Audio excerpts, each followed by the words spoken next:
So, maraming nag-aantay sa sagot ko. Ang ganda naman. Inaantay ang sagot. Meron kasing isang vlogger, may vlogger na nagpuputak daw sa social media kanina. Kasi busy ako kaya hindi ako makasagot agad. At nag-live pa daw yung vlogger na yun. Okay, eto lang masabi ko at this point. Ang dami ko nang isipin para isipin pa to.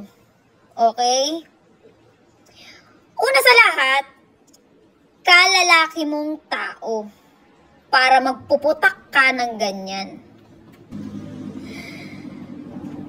Ang dami-dami mong sinasabi.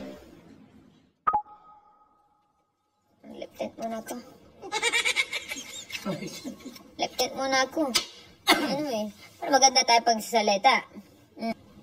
Ito lang masabi ko at this point na ang dami ko pang dapat unahin kaysa sa mga kuda mo. Okay, yung mga kinukuda mo hindi naman importante yan sa buhay ko ngayon. 'Di ba? Isa lang yung pinost ko pero ang dami mo nang sinabi.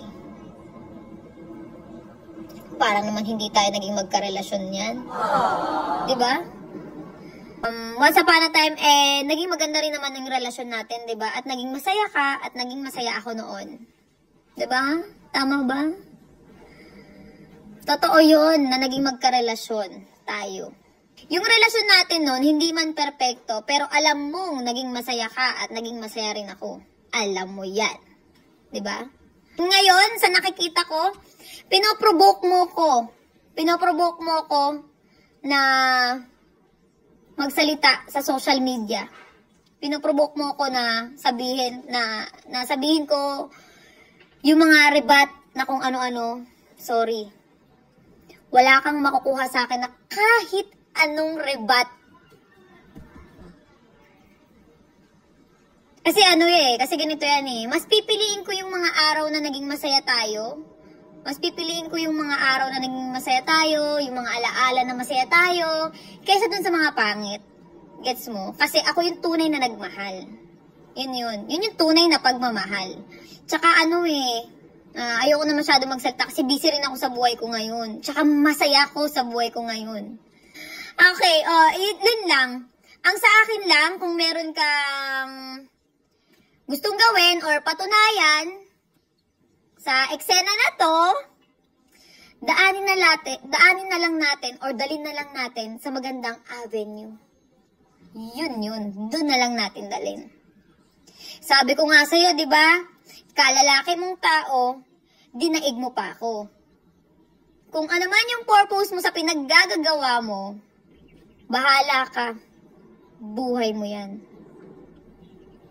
Sa ngayon, mas importante sa akin yung yung peace of mind ko.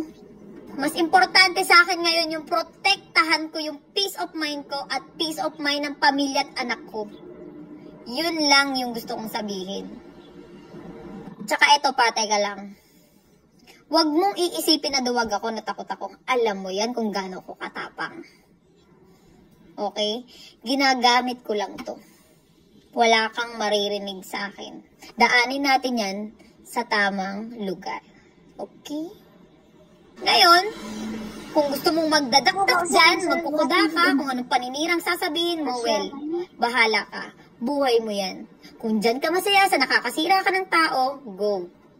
Buhay mo yan. Ako kasi, pinalaki ako ng magulang ko na para hindi manira ng ibang tao. Na hindi para magpabagsak ng tao. Ganon ako pinalaki ng magulang ko. Okay? Ngayon, kung gusto mo akong sirain mo ang sirain hanggat gusto mo.